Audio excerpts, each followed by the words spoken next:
जी ठाकुर जी, यानी कि कृष्ण भगवान को आपने अपना सब कुछ समर्पित कर दिया है और आपको श्याम प्रिया नाम संतों के द्वारा मिला। इस वक्त हम भगवान श्री राम की नगरी अयोध्या में हैं।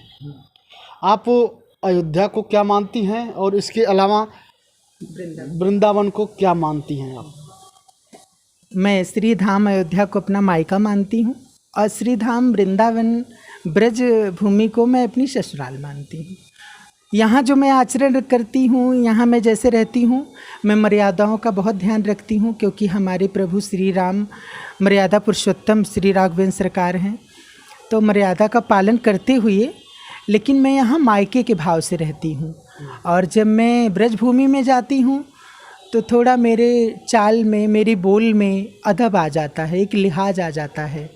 और एक जैसे यहाँ मैं खिलखिला के हंस लेती हूँ, वहाँ हंसने में भी मैं मर्यादा रखती हूँ।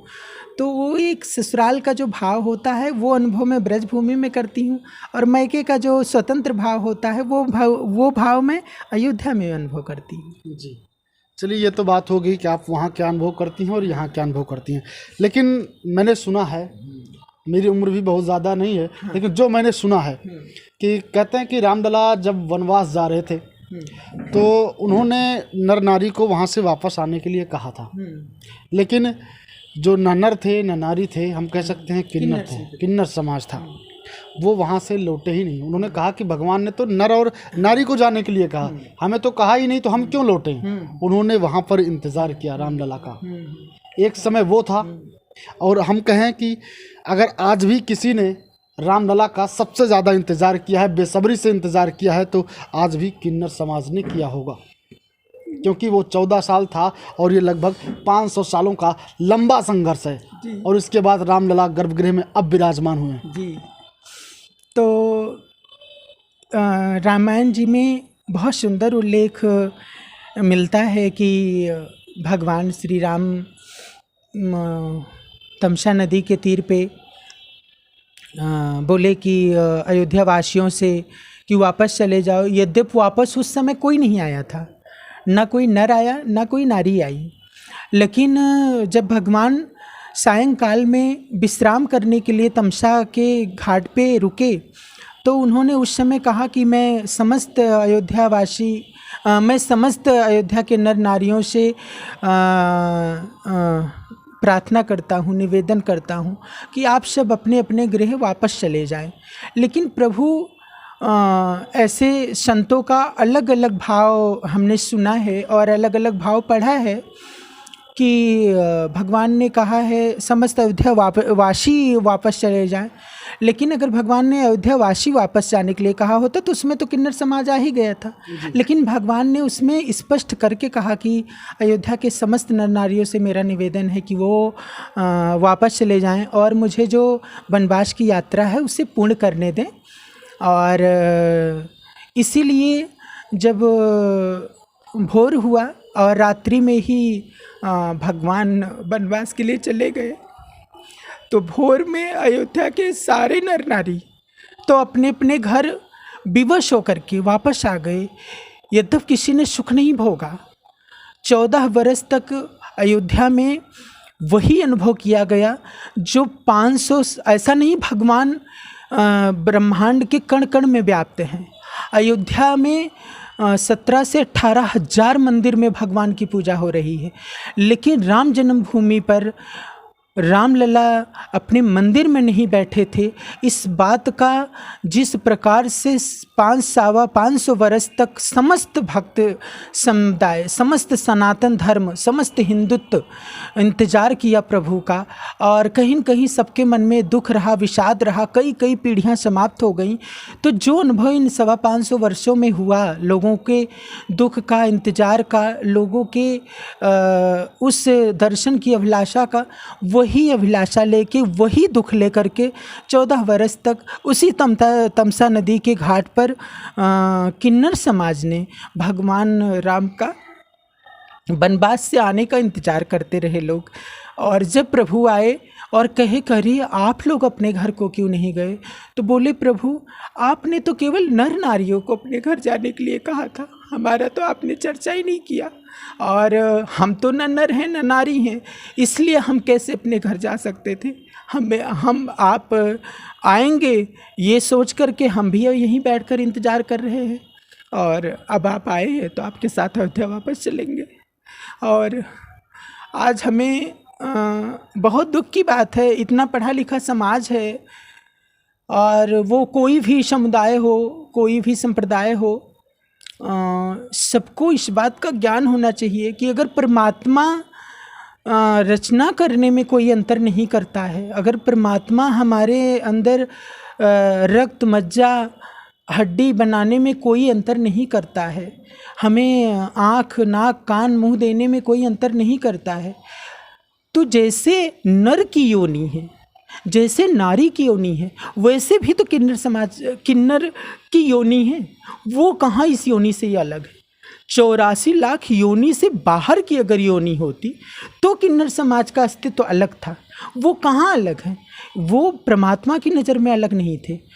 परमात्मा के नज़र में उस समय भी और आज भी जितना नर नारी मायने रखते हैं, उतना ही पवित्र और उतना ही मायने किन्नर भी रखते हैं। लेकिन ये बड़े दुख की बात है कि इतना संभ्रांत, इतना पढ़ा लिखा समाज होते हुए भी किन्नर समाज को अपने से अलग मानता है, अपने से अलग करता है।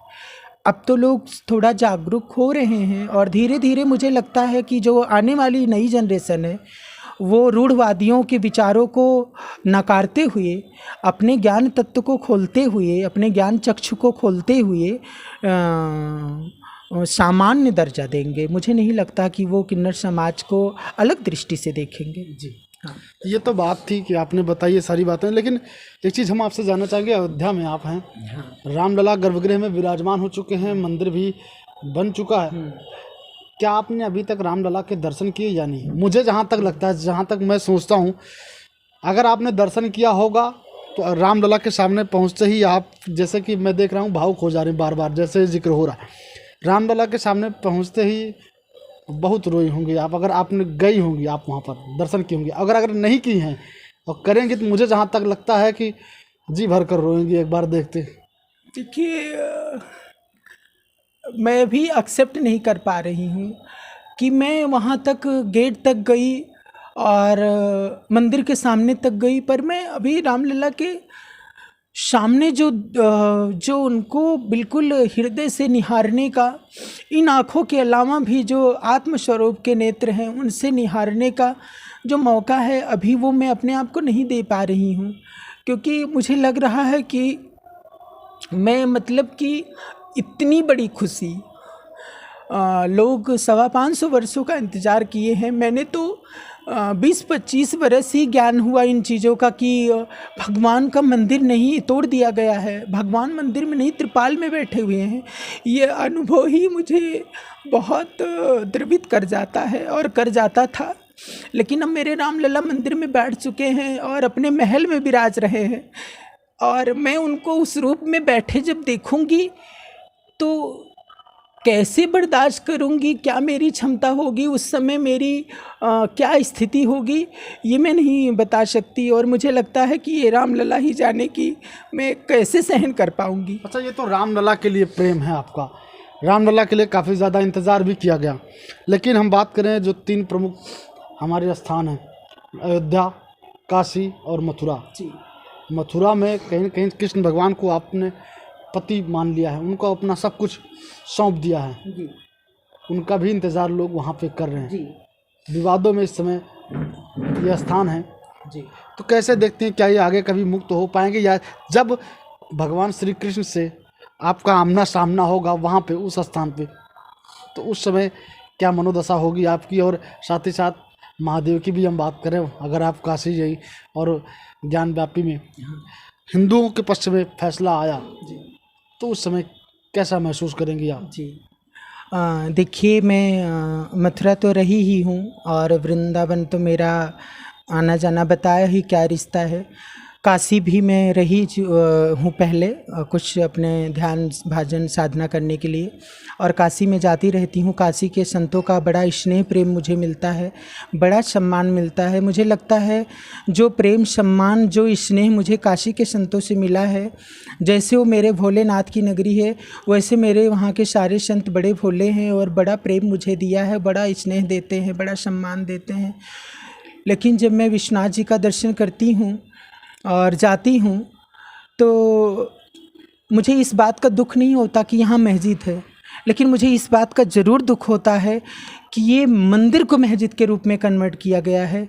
ये मुझे बहुत दुख की बात होती है कि अगर उस समय उन मुग़ल शासकों के अंदर अपने धर्म को लेके प्रेम था, अपने धर्म को लेके श्रद्धा थी, विश्वास था, भाव था, तो वो काशी में ही अन्यत्र मस्जिद बना देते, वो मथुरा में ही अन्यत्र मस्जिद बना देते।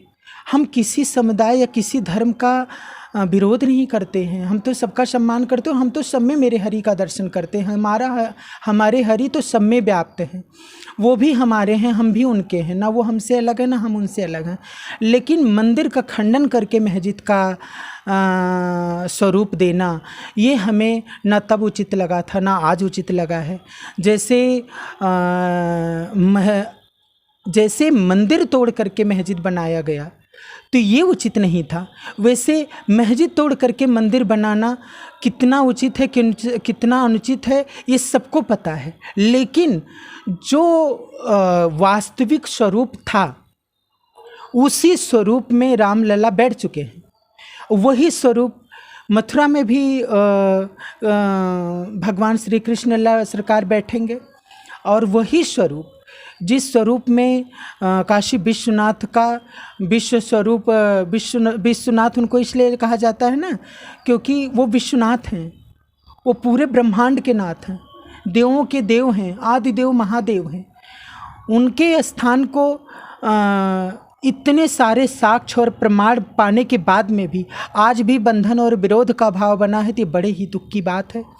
और आज जो हुआ है, जो कोर्ट का फैसला रहा है, और जो सनातन धर्म की नींव मजबूत है और आगे इसका परचम बहुत सुंदर लहरेगा, इसी विश्वास के साथ मैं कह सकती हूँ कि वो दिन दूर नहीं है जब इतना भव्य मंदिर राम जी का अयोध्या में देख रहे हैं आप, इससे कहीं ज़्यादा भव्य मंदिर मथुरा में आपको दर्शन करने को मिलेगा, उससे कहीं ज़्यादा, क्योंकि राम और भगवान कृष्ण दोनों लोग के इष्ट भगवान महादेव हैं। तो मुझे लगता है भगवान श्री राम और भगवान कृष्ण दोनों स्वरूप एक हैं, और जब वो दोनों स्वरूप में अपने पूर्ण स्वरूप में आएंगे तो वो भगवान श्री नारायण विश्वनाथ जी का अपने दोनों से ज़्यादा भव्य मंदिर का निर्माण करवाएंगे काशी जी में।